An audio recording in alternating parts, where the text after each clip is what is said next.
Bonjour à toutes et à tous, merci pour votre fidélité à Storia Voce. Vous ne cessez d'être tous les jours aussi nombreux à nous écouter et je vous remercie. Vraiment, n'hésitez pas à parler de nous. En son temps, Jules César plaça le personnage au centre de son œuvre de propagande, la guerre des Gaules. Bien des siècles plus tard, sous le Second Empire, puis sous la Troisième République, il devint une sorte de héros national, à l'heure où pourtant la nation n'existait pas encore. Au centre de nombreuses hagiographies, le nom de Vercingétorix nous apparaît davantage comme un nom de légende, une légende qui, jusqu'à nos jours, donne aux défaites françaises une forme de noblesse et de grandeur. Pourtant, pendant des siècles, le vaincu d'Alésia ne fut guère au centre de l'attention, bien au contraire. En effet, le caractère légendaire du célèbre Arverne est né dans les têtes romantiques du XIXe siècle. Or, le romantisme, fût-il révolutionnaire, fût-il nationaliste ou bien encore les deux, n'est pas l'histoire. Storia Voce vous propose aujourd'hui de revenir à une réalité plus prosaïque. Qui fut Vercingétorix, fils de roi? Dans quelle société a-t-il vécu? Quels étaient ses rapports avec le monde romain et tout particulièrement avec l'évident Jules César, dont il fut un temps l'otage? Comment enfin naquit la rébellion des Gaules? D'ailleurs, faut-il parler des Gaules ou bien de la Gaule?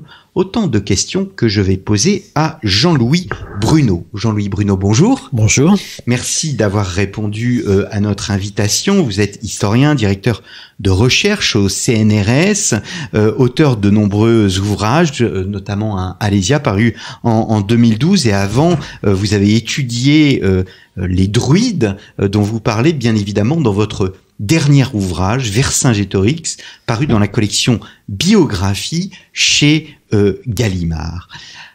Jean-Louis Bruno, ma première question est assez simple. On a tendance, au fond, à penser Vercingétorix à travers le XIXe siècle et à travers l'image que le XIXe siècle nous en a laissée. Or, cette image est complètement fausse. Oui, tout à fait. Donc on est submergé un petit peu par les images déjà. Donc le 19e siècle, effectivement, c'est l'époque où finalement Vercingétorix naît. Il naît en 1828 précisément sous la plume d'Amédée Thierry. C'est le frère d'Augustin Thierry qui entreprend une immense histoire de la Gaule, d'ailleurs qui pour son temps est très bonne. Et Amédée Thierry est le premier à vraiment donner une figure un petit peu humaine à ce personnage qui effectivement était passé dans l'ombre pendant tout le Moyen-Âge, même jusqu'au 19e siècle. Et ce personnage a surtout suscité les artistes picturaux. Donc on a fait des peintures qui sont très célèbres, celle de Léon Noël Royer par exemple, qu'on voit sur tous les manuels. Mais ce personnage, même à l'époque romantique, n'a pas été sujet d'exploitation imaginaire dans la littérature. Donc c'est assez curieux et finalement à toutes les époques, son image a eu beaucoup de mal à s'exprimer, à s'imposer. Vous écrivez que Vercingétorix est en quelque sorte prisonnier de deux idéologies. Une première idéologie qui célèbre la grandeur de la culture gréco-romaine, et de l'autre, une autre idéologie qui, je la citais en introduction, qui est ni plus ni moins que la culture nationaliste du 19e. Oui, et c'est certainement ce piège-là est apparu dès le 19e siècle, et on s'aperçoit que finalement il n'a pas réussi à s'en sortir, et même encore de nos jours, il le fait avec le plus grand mal. J'ai fait des efforts effectivement pour tenir un autre discours, mais c'est vrai que c'est assez difficile. On pense Vercingétorix uniquement à travers son ennemi, qu'est Jules César. Or, c'est une erreur ? Oui, bien sûr, c'est une erreur, mais c'est une erreur parfaitement compréhensible parce que la documentation que l'on possède sur Vercingétorix, c'est celle que nous a donnée César, et donc on tombe dans un piège que nous a tendu César, c'est-à-dire que pour lui, Vercingétorix n'est que son faire-valoir. Donc effectivement, à travers Vercingétorix, c'est toujours César que l'on voit. Mais est-ce que aujourd'hui l'historiographie, enfin l'archéologie, nous aide à faire évoluer notre point de vue, on va dire, dans les 30 dernières années? Est-ce que les recherches ont permis de nouvelles découvertes sur ce personnage? Alors sur le personnage, relativement peu, si l'on veut, si l'on peut dire, mais je pense qu'on aura l'occasion d'entrer un petit peu dans les détails. Mais sur le monde gaulois, sur l'histoire gauloise, c'est même pas les 30 dernières années, ce sont les 50 dernières années qui ont permis à l'archéologie de faire des progrès absolument remarquables, ce qui fait que maintenant, on connaît fort bien la société gauloise, on connaît fort bien la vie quotidienne des Gaulois, peut-être même plus que celle du monde mérovingien. Donc c'est tout à fait étonnant. Donc en un demi-siècle, la vision de la Gaule a totalement changé. Donc forcément, les personnages historiques comme Vercingétorix s'en trouvent affectés.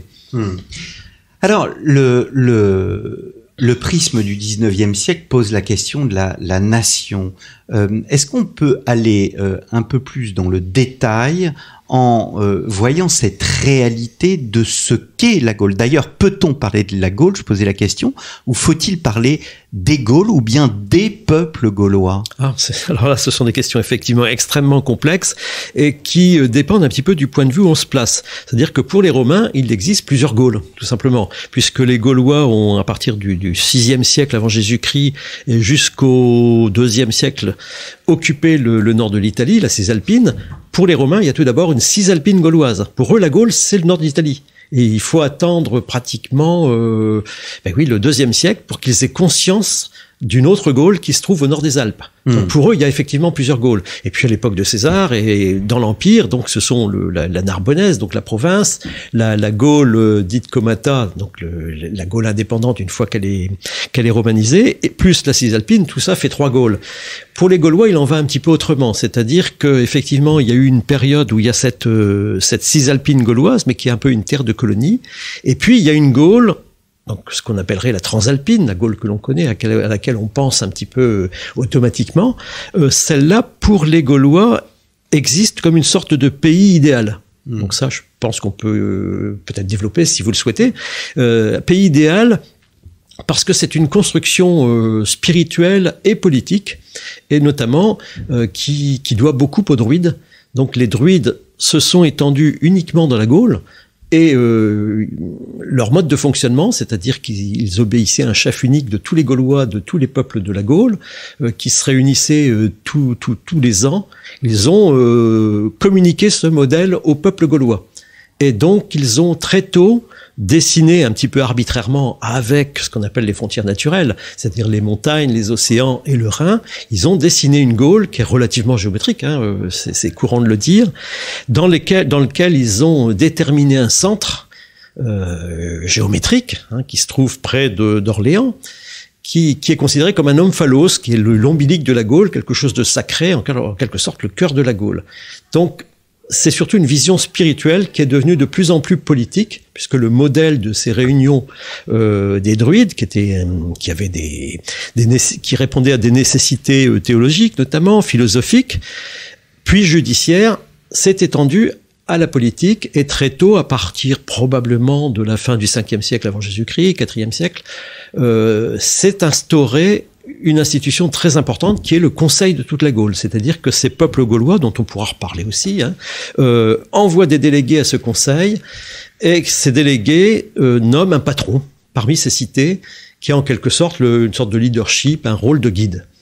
Donc c'est un pays, mais encore une fois, c'est un pays un peu utopique.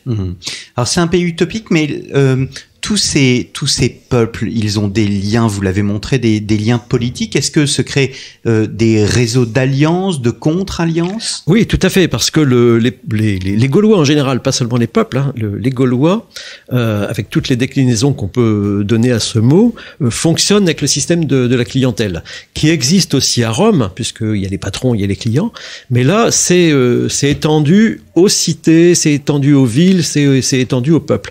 Donc, il ne fonctionne que par ce système de clientèle. Et ça, très très tôt.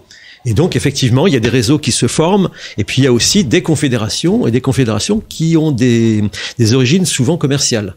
C'est le cas des Celtes. Donc les Celtes, c'est une confédération qui répond à la demande de commerce grec.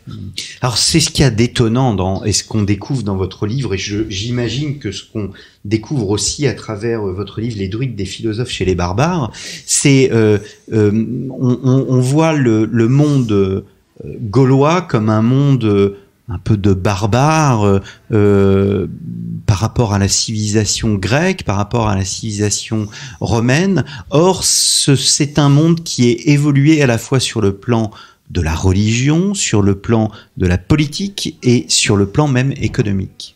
Oui, et je dirais aussi technologique, parce que si chacun de nous savait ce que les Gaulois savaient faire et ce qu'ils ont apporté aux inventions, tout le monde serait étonné. Donc il faut savoir que c'était les plus grands constructeurs de véhicules de l'Antiquité. Donc les véhicules à 2 roues, à 4 roues, enfin tous les types de véhicules, ce sont eux qui les ont inventés, qui les ont exportés, notamment en Italie. Et ces véhicules avaient un tel succès qu'ils ont gardé leur nom gaulois même en Italie.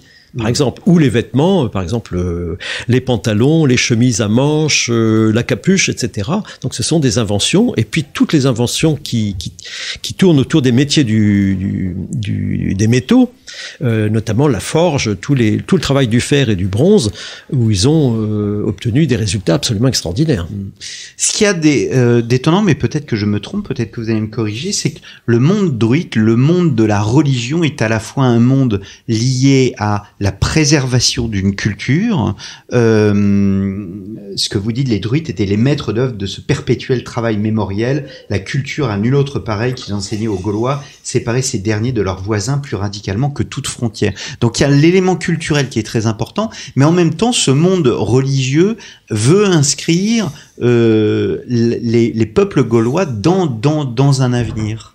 Oui, alors ça c'est un paradoxe effectivement, mais c'est un paradoxe qu'on connaît aussi en Grèce, puisque les druides, donc ces personnages qui sont si particuliers, qui en fait sont des sages, tout simplement.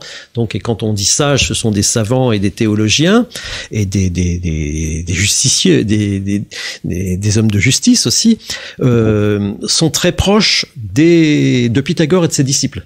Donc, ils fonctionnent comme les pythagoriciens. Mais il y a eu des liens culturels. Alors, les liens, on n'arrive pas à les mettre en évidence. Alors, dans l'Antiquité, déjà, c'était source d'interrogation, notamment de la part des philosophes grecs, qui se demandaient pourquoi tant de ressemblances avec les pythagoriciens. Donc, on a imaginé que Pythagore avait été élève des druides, ou à l'inverse, que les druides étaient venus suivre les cours de Pythagore, mais il y a un petit écart chronologique qui fait que ça n'est pas possible.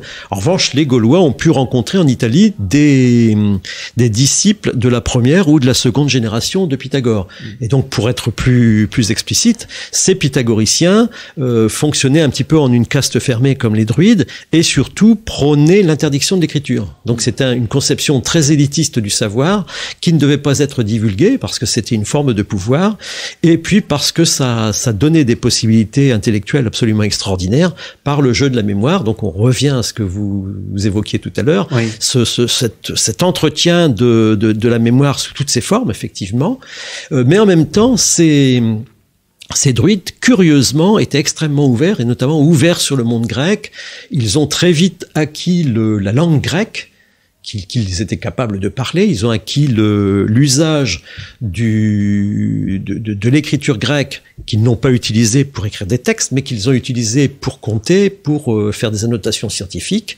Et ils ont certainement orienté leurs meilleurs élèves aussi vers les écoles de Marseille ou d'autres écoles, les écoles de philosophie et de rhétorique. Donc effectivement, c'est des gens très ouverts. C'est un monde aristocrate, enfin, un monde élitiste. Tout à fait. Ouais. Ça, c'est sûr. Oui.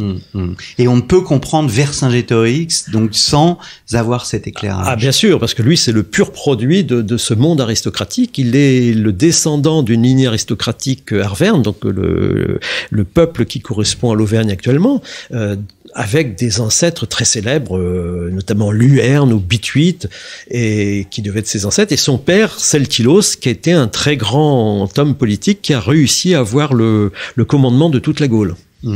Vous écrivez Vercingétorix, c'était la quintessence de l'homme que pouvait produire la cité arverne, un adolescent de la plus noble famille, doué d'exceptionnelles qualités, l'intelligence, le courage, le sens du commandement. Il devait tout à son peuple. Le chef, le Rix, hein, c'est le Vercingétorix, Rix, c'est le chef, est indissociable de son peuple. Ah oui, parce que d'abord, Rix, ça correspond au Rex latin, le roi. Il faut revenir à l'origine indo-européenne du mot. Rex ou Rix, c'est celui qui guide, et celui donc qui guide son peuple. Donc c'est quelqu'un qui doit avoir la capacité effectivement, de dominer son peuple et de l'orienter là où il doit aller, effectivement. Que représentent les Arvernes dans ce monde gaulois et dans ce jeu d'alliance, de clientélisme que nous évoquions tout à l'heure? Alors ils ont la plus grande place, si l'on peut dire, parce que tout à l'heure on a parlé très rapidement des Celtes. Alors il faut savoir, et on peut le constater immédiatement en lisant la première ligne du texte de César, la guerre des Gaules. Il dit que la Gaule est divisée en trois catégories de nations. Donc il parle des Belges qui se trouvent au nord de la Seine, il parle des Aquitains qui sont au sud de la Garonne, et le reste, le centre de la Gaule, qui est occupé par les Celtes. Donc les Celtes, pour les hommes de l'Antiquité, ce sont des habitants de la Gaule, ça n'est pas autre chose.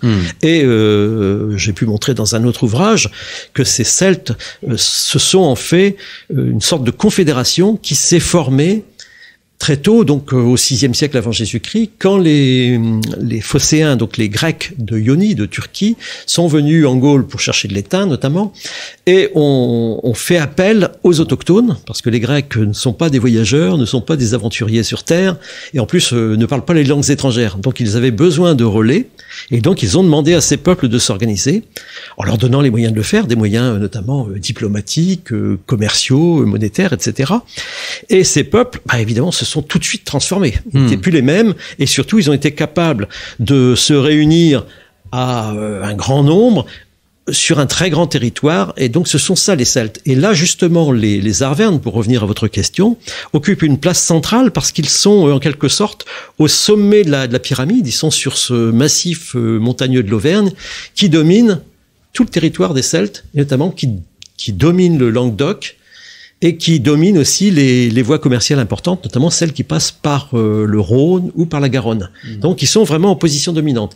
Et ça veut dire qu'ils ont gardé cette position politique de primauté pendant une grande partie de l'histoire gauloise, pratiquement jusqu'au IIe siècle avant Jésus-Christ. Alors avançons justement dans le temps. Nous sommes au début du 1er siècle avant Jésus-Christ. Est-ce qu'il existe des liens entre les mondes gaulois et notamment le monde arverne, le peuple des Arvernes et le monde romain? Ah oui, bien sûr, bien sûr. Il faut savoir que donc ces peuples, notamment les Arvernes et tous leurs voisins, et parmi eux on en parlera beaucoup, les Éduins du Morvan, ce sont des gens qui se sont en quelque sorte fabriqués au contact des Grecs. Donc la Gaule, finalement, c'est une construction qui doit aussi beaucoup à la Grèce, via Marseille, la Gaule a toujours vécu en symbiose avec Marseille. Or, à partir du IIIe siècle avant Jésus-Christ, le commerce massaliote faiblit, et progressivement, les Romains prennent le relais. Et notamment, on le voit avec les guerres puniques. Lors de la seconde guerre punique, les Gaulois, notamment les Arvernes, s'engagent profondément dans cette guerre punique. Ce sont eux qui permettent à Hannibal de passer par le sud de la Gaule et de venir, en quelque sorte, agresser les Romains en traversant les Alpes, le fameux passage des Alpes avec les éléphants. Donc là, on voit tout de suite que dans ces années 218, par là, les Arvernes ont déjà une place importante, et qui deviendra de plus en plus importante dans les années qui viennent, et surtout ce seront les Éduins, donc qui vont devenir les ennemis, en quelque sorte les rivaux des Arvernes dans le commerce avec Rome. Parce que Rome va effectivement en quelque sorte s'engager dans cet espace que les Phocéens ont libéré. Alors que sait-on, parce qu'on va en venir, on va venir au personnage, hein, votre héros. Que sait-on de la jeunesse de Vercingétorix?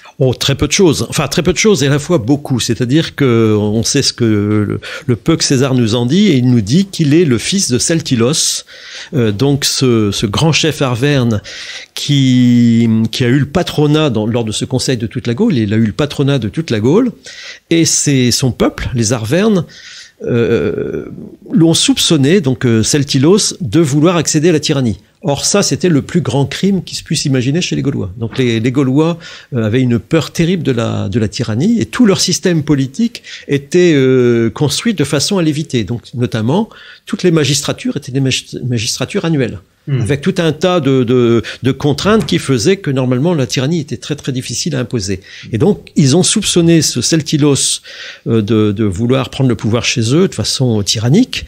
Ils l'ont soumis à un jugement et ils l'ont mis à mort. Ouais. Et donc Vercingétorix a eu ça dans son enfance, ça à voir, ça à constater, et évidemment c'est ce qui a construit sa personnalité.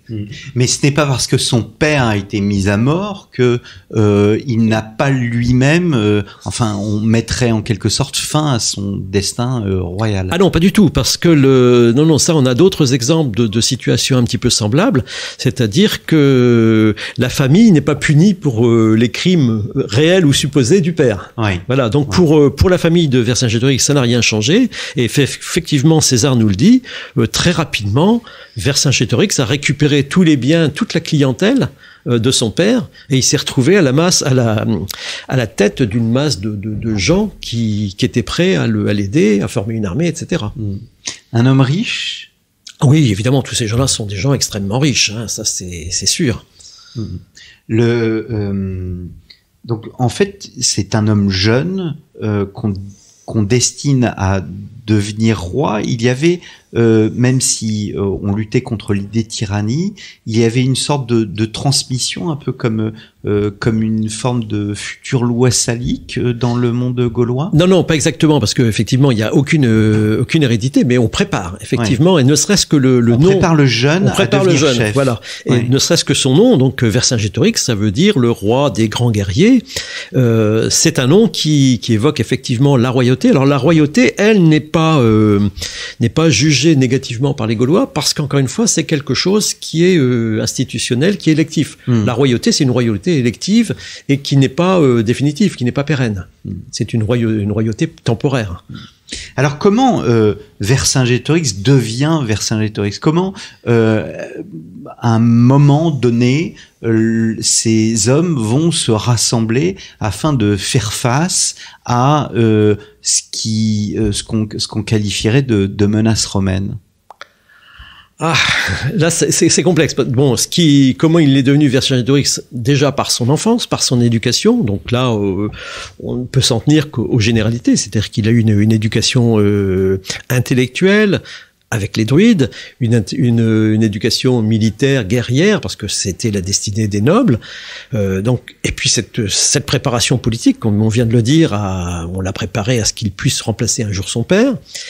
Et puis après, la menace romaine dont vous me parlez, elle n'est pas aussi évidente, elle n'apparaît pas comme ça d'un coup lorsque César arrive. C'est tout le contraire. C'est-à-dire que, d'abord, il faut savoir que ce sont les Éduins, donc le peuple du Morvan, qui ont fait venir César en Gaule. Donc César n'est pas venu par un coup de force en Gaule. Il est venu à la suite d'un appel. Il est venu à la suite d'un appel pressant de la part des Éduins, mais en fait qui est une machination assez complexe entre César et un chef des Éduins qui s'appelle Divitiac. C'est une sorte de deal qu'ils ont pris ensemble. Et ils ont profité de la migration des Helvètes, donc le peuple du plateau suisse qui voulait changer de territoire, qui voulait aller en Saintonge. Et donc on a pris ce prétexte pour entrer en Gaule, ce qui était formellement interdit même aux yeux du Sénat romain. Mais comme les Éduins, qui étaient des amis de Rome, ont demandé à César d'intervenir, il a pu intervenir. Donc ça n'a pas été vu comme une menace au départ, d'autant plus que immédiatement après le retour des Helvètes sur le plateau suisse, tous les peuples de la Gaule ont envoyé des délégués auprès de César pour lui demander son aide face à une menace encore plus importante que celle des Romains, c'est celle des Germains. Donc il faut savoir qu'à partir des années certainement 62, 63 avant Jésus-Christ, il y a des incursions germaines dans tout l'est de la Gaule qui sont absolument terribles et qui ont été amplifiées par le fait que les Séquanes, donc le peuple de Franche-Comté, ont pris des mercenaires germains à leur solde justement pour lutter commercialement contre les Éduins. Donc tout ça n'a pas arrangé les choses, et dans les années 60, il y a eu une bataille importante entre une confédération gauloise et les Germains d'Arioviste. Et Arioviste a gagné. Et à partir de l'année 60, Arioviste considère que la Gaule est sa future province. Donc là, il y a une menace très importante et ils occupent une partie certainement la plaine d'Alsace, une grande partie de Franche-Comté, une partie du territoire des Trévires dans le Luxembourg.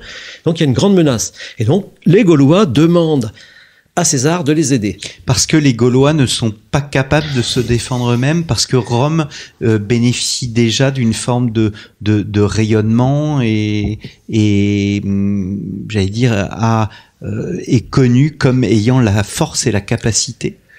Il y a les deux, c'est-à-dire qu'il y a une attirance effectivement très importante de une grande partie des peuples de l'Est. On peut quasiment couper la Gaule en deux moitiés dans l'axe nord-sud, et toute la partie Est est très liée au commerce avec Rome, au moins depuis le IIe siècle avant Jésus-Christ. Donc, au point qu'ils ont abandonné souvent leurs forces militaires. Donc, eux qui étaient des grands guerriers n'entretiennent plus d'armées ou des armées individuelles, en quelque sorte. Donc, ils sont plus vraiment capables de se battre. Et puis, ils sont attirés par Rome et ils voudraient être les alliés privilégiés de Rome, peut-être même intégrés au futur empire romain, si on peut dire. Donc, il y a ça. Et puis, toute la moitié occidentale qui, elle, rêve de rester telle qu'elle était. Vercingétorix connaît César, puisqu'il va être son otage pendant plusieurs années. Pourquoi d'abord devient-il otage, et que représente, parce que nous ne l'avons pas dit, César à cette époque? Alors, justement, là, ça nous permet de faire le lien avec l'histoire précédente, c'est-à-dire, quand les Gaulois demandent à César de les aider contre les Germains, c'est quasiment une demande de protectorat qu'ils font. Et c'est ça que les historiens n'ont pas bien compris. Et c'est parce que César, dans son ouvrage, ne va pas le dire explicitement, parce que ça enlèverait beaucoup de son prestige. De son prestige. Donc il ne le dit pas, mais c'est ça que ça veut dire. Ça veut dire que les Gaulois, à partir de ce moment-là, sont dominés par César. Ils doivent lui fournir des hommes, des chevaux, du fourrage, de l'argent et des otages, pour être sûr qu'ils tiendront parole, parce que les Gaulois étaient quand même réputés pour être un petit peu versatiles. Et généralement, ces otages étaient fils de chefs. Voilà, donc les meilleurs otages, ce sont les fils des familles princières. Et chez les Arvernes, le plus connu, celui qui avait le plus de valeur, en quelque sorte, c'est Vercingétorix. Donc, il est parmi les premiers qui sont choisis par Vercingétorix. Et ces otages, ce sont des otages un petit peu comme dans le monde médiéval. C'est-à-dire, ce sont des familles princières qui laissent partir leurs enfants dans une autre famille princière et qui sont traités exactement comme des princes, tout à fait. Et donc, Vercingétorix est dans la cour de César, dans son camp, dans ses quartiers généraux. Il ne doit pas coucher bien loin de la tente de César, etc. Et il est appelé à déjeuner très régulièrement avec lui, à discuter régulièrement avec lui, et aussi à s'occuper des troupes d'auxiliaires, parce qu'il faut aussi fournir des troupes d'auxiliaires pour César. Et donc Vercingétorix doit être à la tête d'une troupe d'auxiliaires qu'il doit diriger. Donc c'est une éducation qui va aller extrêmement vite, puisque Vercingétorix va pouvoir appliquer tout ce qu'il a appris dans sa propre enfance sur ses capacités militaires, ses capacités de direction, et en même temps, il enregistre tout ce qu'il voit dans un camp romain, tout ce qu'il voit César faire, ou tout ce qu'il voit faire des lieutenants de César, en politique notamment, en diplomatie. Donc là, il y a vraiment, c'est une expérience absolument extraordinaire. Donc c'est vraiment un temps de formation, de maturation politique pour lui. Ah, tout à fait. Il avait déjà une sorte de prédestination, il avait déjà cela dans ses gènes, si vous me permettez l'expression, mais en plus, il est aux côtés du meilleur. Oui. Et puis là, il voit la machine en route, c'est-à-dire que dans son enfance, alors j'en parle un peu dans mon livre, il est évident qu'il a vu passer chez lui tous les hommes politiques de la Gaule qui venaient voir son père, qui était un homme extrêmement important, parce que c'est comme ça que les relations se nouaient chez les hommes politiques. Donc il connaissait déjà la Gaule par tous ces hommes politiques. Et là maintenant, il va voir tous ces hommes politiques venir dans le camp de César pour faire un petit peu ce qu'il faisait déjà avec son propre père, quoi.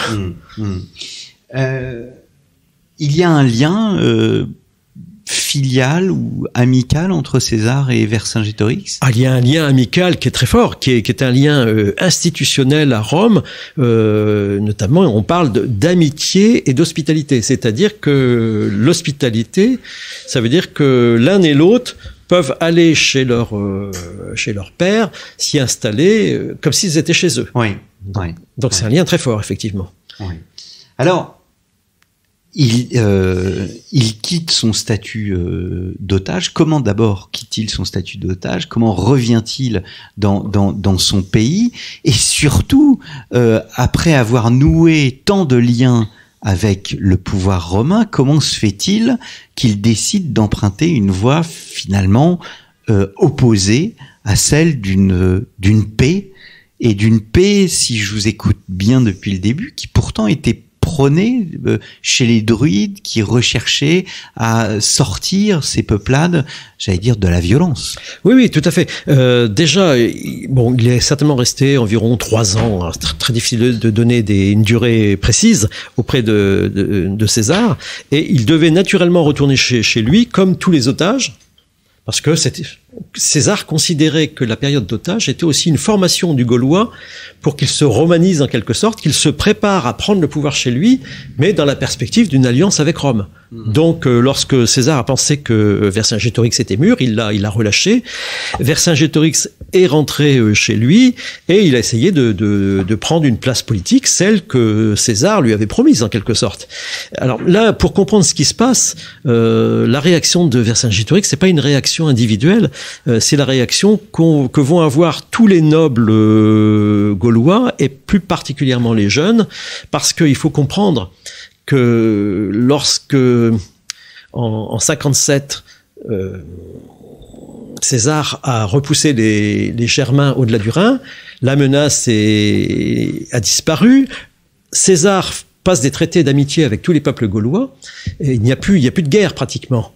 Et à partir de ce moment-là, soit César est appelé à faire de la Gaule une immense province, soit à s'arranger avec les potentats locaux pour pouvoir garder une domination par un intermédiaire en quelque sorte. Pourquoi César choisit-il la seconde formule?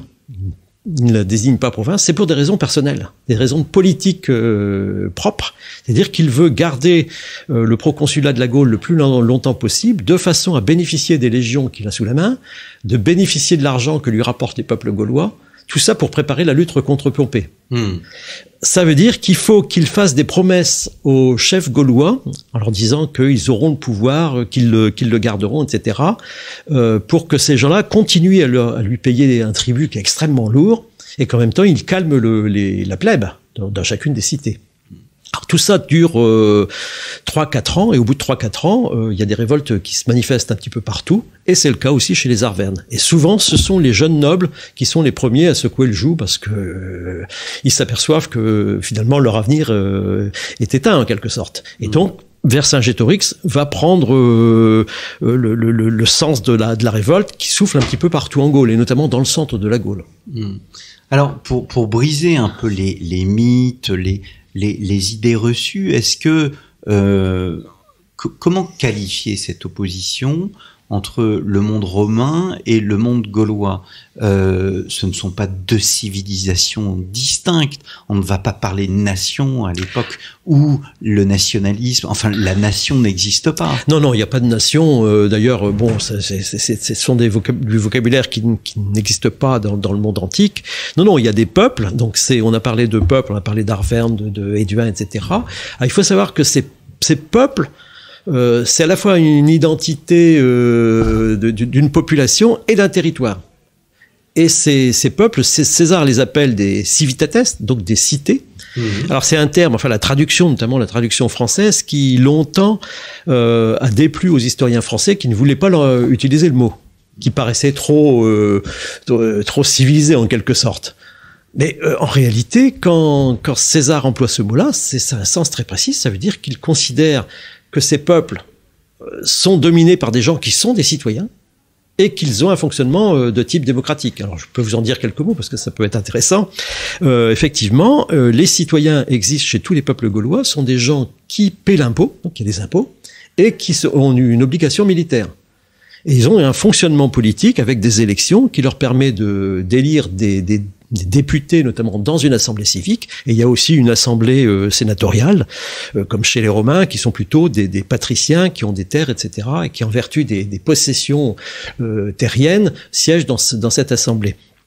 Et ces deux assemblées désignent chaque année 2 magistrats, donc un administrateur public en quelque sorte, et un stratège qui s'occupe des choses de la guerre. Et tout ça, c'est pour 1 an, et donc ça fonctionne par coup d'élection, et on fait des lois exactement comme à Rome.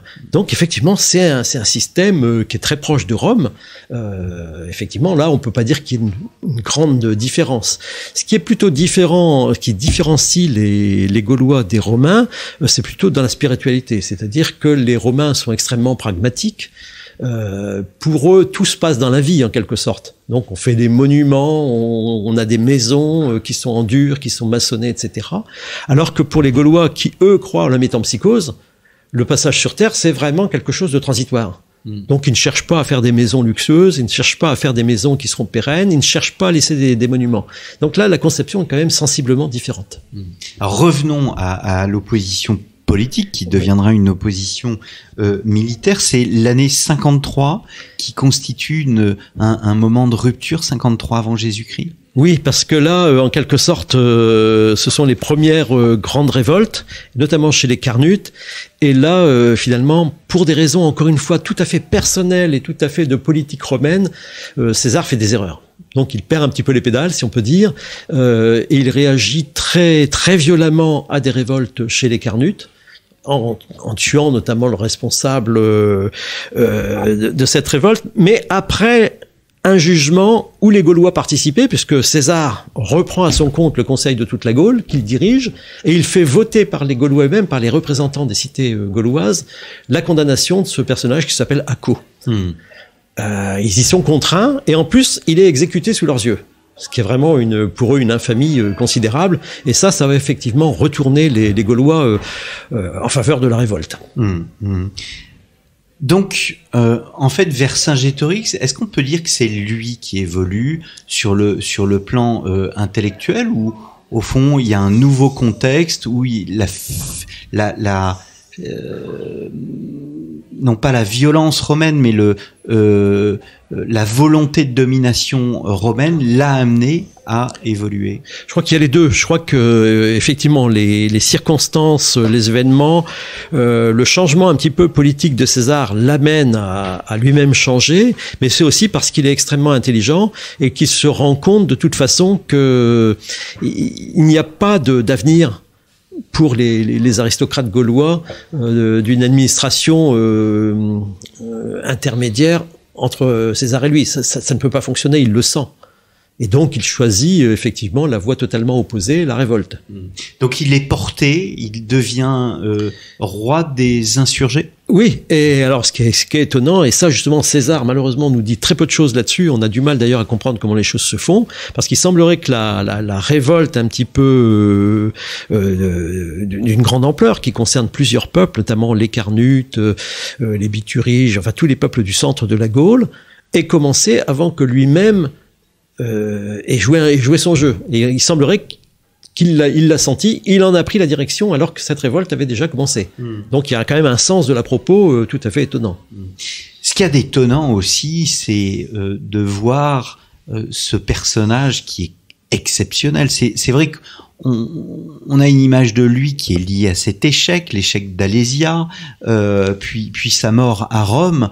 Or, on est en face d'un personnage qui a un vrai génie politique, qui a un vrai charisme politique et qui sait parler en public. Et la parole est très importante. Oui, tout à fait. Donc, c'est aussi quelque chose qui m'est apparu en rédigeant cette biographie, parce que moi, j'avais commencé cette biographie sans aucun a priori et sans aucune passion pour le personnage particulier. Je voulais simplement faire la biographie d'un Gaulois.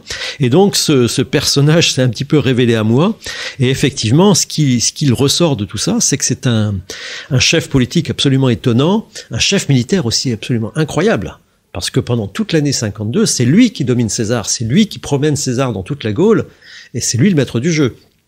Et donc cette troisième qualité que vous évoquez, qui est la qualité d'orateur qu'il a, et qui là est tout à fait typique des Gaulois.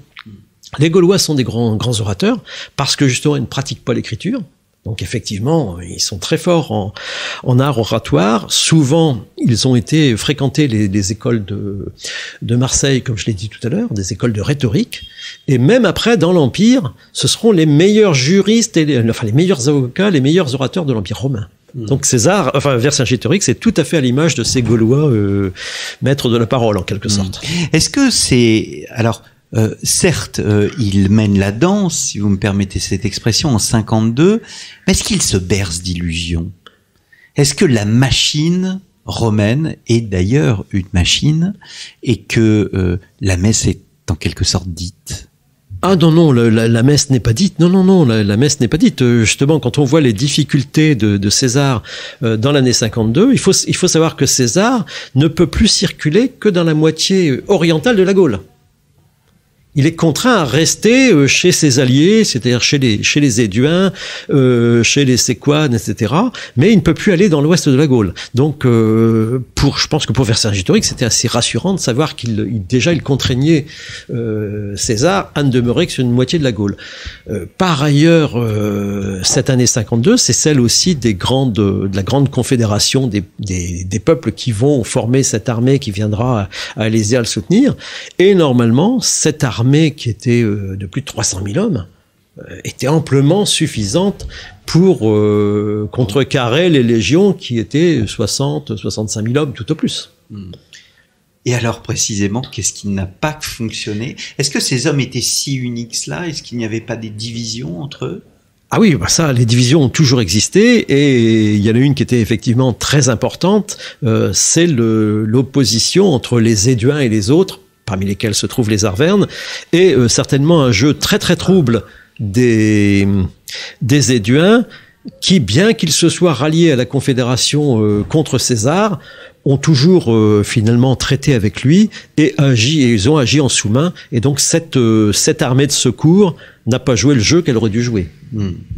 Alors je vais me permettre de renvoyer nos auditeurs à votre autre livre, Alésia. Nous avons d'ailleurs enregistré une émission avec Yann Le Bohec sur le sujet, et nous arrivons peu à peu au terme de cette émission. Qu'a-t-il manqué à Vercingétorix, au fond, pour changer ce destin sans vouloir tomber dans l'Uchronie? Alors, déjà, une question de temporalité. Je crois que tout ça est arrivé un tout petit peu trop tard. Je crois que si les événements d'Alésia s'étaient produits 3 ou 4 années plus tôt, je crois qu'il aurait parfaitement dominé la situation et finalement, pas vaincu César, mais il l'aurait empêché de s'établir en Gaule.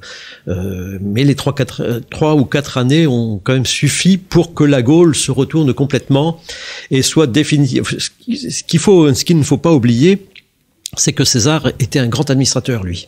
Et dès qu'il entre en Gaule, tout de suite, il administre la Gaule. Donc il fait ces traités dont je vous ai parlé. Et il commence à installer toute une administration avec ses peuples. Et au bout de 4-5 ans, les Gaulois sont déjà dans un autre monde. Ils ne conçoivent plus le monde comme ils le pensaient avant. Donc ça, c'est effectivement très important. L'autre raison qui fait qu'il n'a pas réussi, c'est que si effectivement à Alésia, il était maître de la stratégie dans la mesure où il avait cette citadelle qu'il avait parfaitement organisée, il essayait de reproduire le modèle qui lui avait réussi à Gergovie, où là il a battu César. Ce dont il ne s'est pas rendu compte, c'est qu'il ne dominait pas le centre politique. Donc le centre politique de tous les Gaulois, c'était à Bibracte, c'était au Mont-Beuvray, et là, les Éduins étaient chez eux, et ils pouvaient faire tout ce qu'ils voulaient avec les députés de la Gaule, et ils pouvaient les orienter dans le sens où ils voulaient. Or, lui, depuis Alésia, c'est 80 km au nord du Mont-Beuvray, il se trouvait coupé de ses arrières politiques, en quelque sorte. Et ça, je pense que ça a été son erreur, c'est quelque chose qu'il n'a pas vu. Sa mort, alors il y avait une thèse dans les années 90 qui qui présentait le personnage vivant des beaux jours dans une villa romaine. Vous pensez très clairement qu'il est mort comme beaucoup de prisonniers à Rome après le fameux triomphe de César. Oui, parce que bon, on a qu'une source qui nous dit qu'il a été effectivement égorgé dans la prison du Tullianum à Rome après le triomphe de César. C'est celle de Dion Cassius, qui est un auteur grec, bon, qui est un petit peu plus tardif, hein, mais on sait que Dion Cassius s'est alimenté de lectures, notamment d'un ou de plusieurs historiens tout à fait hostiles à César, mais contemporain de César, et donc on pense que les sources de Dion Cassius étaient vraiment tout à fait fiables, et ce qu'il le dit, il ne peut pas le dire gratuitement, puisque lui est grec, il n'est pas directement impliqué dans ces histoires-là, donc je crois qu'il faut vraiment croire ce que dit Dion Cassius. Alors vous terminez votre ouvrage par une image. Nous parlions d'archéologie tout à l'heure. Il s'agit d'un denier d'argent. Est-ce que vous pourriez le décrire et montrer tout ce qu'on peut tirer de ce portrait? Oui, alors c'est un portrait qu'on présume être celui de Vercingétorix. C'est une monnaie qui a été faite par un lieutenant de César, donc qui a combattu en Gaule, qui s'appelle Hostilius Saserna, mais qui est aussi un magistrat qui fabriquait des monnaies et qui a fabriqué des monnaies en l'honneur de César et plus particulièrement en l'honneur de sa conquête de la Gaule. Et sur l'une de ces monnaies, on voit un personnage donc de profil qui est assez déjà vieilli, avec les cheveux déjà très longs, une barbe un peu curieuse, et en fait ce personnage c'est assurément celui de Vercingétorix, et ce qui est vraiment fascinant, c'est qu'on y voit effectivement un vieillard, alors que finalement une petite dizaine d'années plus tôt, Vercingétorix lui-même avait fait battre ses propres monnaies, où on voyait un homme jeune, imberbe, un petit peu avec une chevelure bouclée. C'est effectivement le même profil, mais on a l'impression qu'il y a 50 ans qui les séparent, alors qu'il y a à peine 10 ans.